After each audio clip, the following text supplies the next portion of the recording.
The Crimson Diamond is a retro point-and-click adventure set in 1914 in the small Canadian town of Crimson. An interesting setting that pops with a Sierra-inspired color scheme, recreating visual limitations in a way that is charming and breathes life into the mining town with earthy browns, while the interiors revel in deep purplish red, rich upholstery and gaudy yellow tones that recall the psychedelic 70s.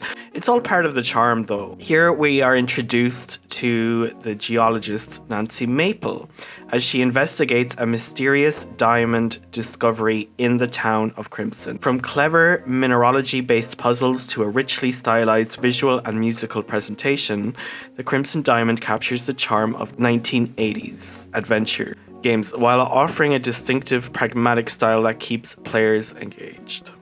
Deeply embedded in this design is mineralogy itself. Our haughty, know-it-all mineralogist in the making, Nancy, is required to collect various rock samples during her sojourn in Crimson, cleverly integrating forensic science with geology while you're investigating. Nancy will be telling players all about the Mohs scale, a qualitative ranking system used in mineralogy to measure a mineral's relative hardness.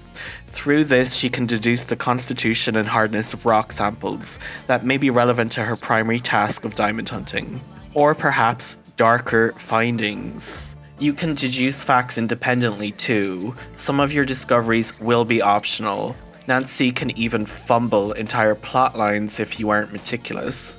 She's an all-around sleuth and also has the option of playing Murder, She Wrote, eavesdropping on conversations, looking into murders, examining the motives of the plethora of weirdos holed up in the lodge, those gaudy dwellings housing the dysfunctional Richards family, and the many leeches who latch onto them. But Nancy is first and foremost a mineralogist, and I like that the gameplay turns a not insignificant number of puzzles into a mini lesson in geology without being too heavy-handed.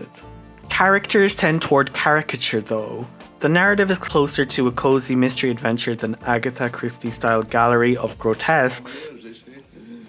Oh, the crime passionnel, the primitive instinct to kill, so closely allied to the sex instinct. Though there is no shortage of villains and drama. The emphasis is foremost on investigation and user experience. A nod and tribute to times past while exploring the environment from a geologist's loupe. Emotional depth and backstory are minimal, which contrasts with inspirations like the Colonel's Bequest.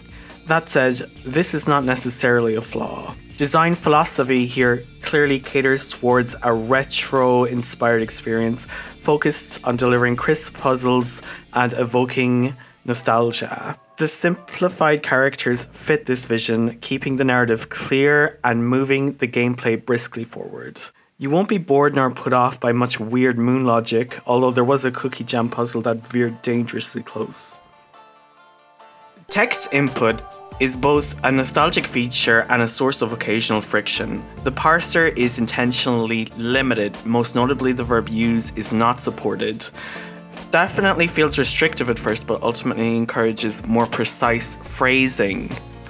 This design choice reinforces a refusal to spoon-feed the player.